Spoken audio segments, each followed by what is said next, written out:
നമസ്കാരം, news prime മലയാളത്തിലേക്ക് സ്വാഗതം. മഹാരാഷ്ട്രയിൽ BJP പയറ്റുന്ന ഹിന്ദുത്വത്തെ പൊളിച്ചെടുക്കാനാണ് താക്കറെ സഹോദരങ്ങൾ വീണ്ടും ഒത്തൊരുമിക്കുന്നത്. ഉദ്ധവ് താക്കറെയും രാജ് താക്കറെയും വീണ്ടും ഒരു കോമൺ മിഷനുമായി രംഗത്തിറങ്ങിയാണ്. ഡിവൈഡ് ആൻഡ് റൂൾ ഭരണത്തെ എങ്ങനെ പൊളിച്ചെടുക്കാം എന്ന് ഇരുവരും ചേർന്ന് സംയുക്തമായി പുതിയ പദ്ധതി ആവിഷ്കരിക്കുന്നു. അതിന് ഒരു കാര്യം കൂടി രാജ് താക്കറെ വ്യക്തമാക്കിയിരിക്കുന്നു. നിങ്ങൾ കണ്ടു കാണുമല്ലോ എന്നാണ് അദ്ദേഹം പറഞ്ഞിരിക്കുന്നത്. അതായത് ഏകനാഥ് ഷിൻഡെയെ എങ്ങനെയാണ് പമ്പര വിഡ്ഢിയാക്കി മഹാരാഷ്ട്രയിൽ ഫട്നാവിസ് ഭരണചക്രം തിരിക്കുന്നത് എന്ന് മനസ്സിലായോ എന്നാണ് 13 കോടി മഹാരാഷ്ട്ര ജനതയോട് അദ്ദേഹം കൃത്യമായി പറയുന്നത്.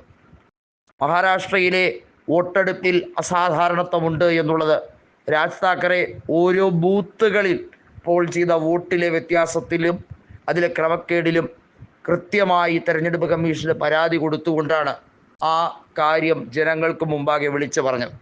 വോട്ടെടുപ്പിൽ കൃത്രിമവും കള്ളത്തരവും BJP ഇതാദ്യമായി അല്ല പയറ്റുന്നതെന്നും രാജ് താക്കറെ കൂട്ടിച്ചേർത്തു. മഹാരാഷ്ട്രയിൽ ഉദ്ധവ് താക്കറെ എന്തുകൊണ്ടാണ് NDA സഖ്യം ഉപേക്ഷിച്ചതെന്ന് തനിക്ക് നന്നായി അറിയാമെന്നും രാജ് താക്കറെ പറയുകയാണ്. പല കാര്യങ്ങളിലും താനും ഉദ്ധവുമായി അഭിപ്രായ വ്യത്യാസം ഉണ്ടായിരുന്നു. എന്നാൽ ഇനി അതില്ല. മഹാകുംഭമേള നടത്തി BJP രാഷ്ട്രീയപരമായ നേട്ടം കൊയ്തെടുക്കാൻ ശ്രമിക്കുകയാണ്.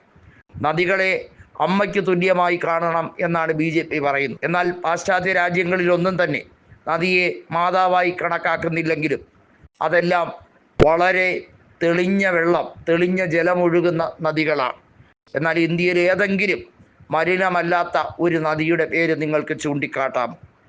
ലക്ഷക്കണക്കിന് ആളുകൾ സ്നാനം ചെയ്തു എന്ന് പറയുന്ന ഗംഗാ നദീജലത്തിൽ നിന്നും ഒരു തുള്ളി വെള്ളവും താൻ കുടിക്കുകയില്ല എന്ന് രാജ് താക്കറെ ഉറപ്പിച്ച് പറയുകയാണ്.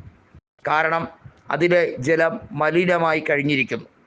അവിടെ കുംഭമേളയിലൂടെ ആ നദിയെ അശുദ്ധമാക്കുകയാണ് ചെയ്തത്. എന്നിട്ട് രാഷ്ട്രീയ ലാഭത്തിനു വേണ്ടി BJP ശതകോടികൾ പരസ്യ പ്രചരണത്തിനും മറ്റും ഒഴുക്കുന്നു. യഥാർത്ഥത്തിൽ അവിടെ സംഭവിച്ചത് എന്തെന്ന് കൃത്യമായി വിശദമായി രാജ് താക്കറെ വെളിപ്പെടുത്തുമ്പോൾ BJPക്ക് വലിയ രീതിയിൽ പ്രഹരമാണ് രാജ് താക്കറെ നൽകുന്നത്. ഉദ്ധവ് താക്കറെ പറയുന്നതിനേക്കാൾ ഇമ്പാക്റ്റ് രാജ് താക്കറെ പറയുമ്പോൾ ഉണ്ടാക്കിയെടുക്കാൻ കഴിയുന്നു എന്നതാണ് വാസ്തവത്തിൽ യാഥാർത്ഥ്യം.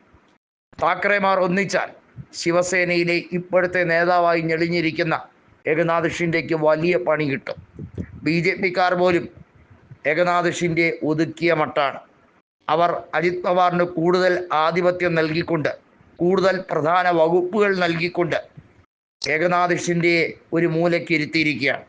ഏകനാഥ് ഷിൻഡെയ്ക്ക് പ്രധാന വകുപ്പുകളൊന്നും തന്നെയില്ല. ഉപമുഖ്യമന്ത്രി എന്ന് വെറും ലേബലല്ലാതെ ഏകനാഥ് ഷിൻഡെയ്ക്ക് കാര്യമായ പോർട്ട്ഫോളിയോകളൊന്നും തന്നെയില്ല. എന്നാൽ അജിത് പവാർ വിഭാഗത്തിലെ ഒരു MLA, അതായത് സീനിയർ മോസ്റ്റ് മെമ്പർമാരിൽ ഒരാൾ രാജിവെച്ചിരിക്കുന്നു. അജിത് പവാറിന് ഇനി എന്താണ് സംഭവിക്കുക എന്നുള്ളത് കൃത്യമായും തനിക്കറിയാമെന്നും രാജ് താക്കറെ പറഞ്ഞിരിക്കുകയാണ്. വളരെ വൈകാതെ തന്നെ മഹാരാഷ്ട്രയിൽ ഒരു പൊട്ടിത്തെറി ഉണ്ടാകുമെന്നും അത് ഏകനാഥ് ഷിൻഡെയുടെ രാഷ്ട്രീയ പടിയിറക്കം തന്നെയായിരിക്കുമെന്നും അജിത് പവാറും BJPയും തമ്മിലുള്ള സഖ്യം ഏറെ നാൾ നീണ്ടുപോകില്ല, അത് മറ്റ് MLA മാർ ചേർന്ന് പൊളിച്ചടുക്കുമെന്നും കൃത്യമായി ഇപ്പോൾ പറഞ്ഞിരിക്കുകയാണ് രാജ് താക്കറെ. ഉദ്ധവും രാജും തമ്മിലുള്ള ഒരു മഹാലയനത്തിലേക്ക് പോവുകയാണ്. ജയ് ശ്രീരാം എന്ന് നിങ്ങൾ പറയുമ്പോൾ ജയ് ഭവാനി, ജയ് ശിവാജി എന്ന് കൃത്യമായി മറുപടി പറയേണ്ടത് നിങ്ങൾ മറാത്തികളുടെ അവകാശമാണെന്നും രാജ് താക്കറെ കൂട്ടിച്ചേർത്തിരിക്കുന്നു.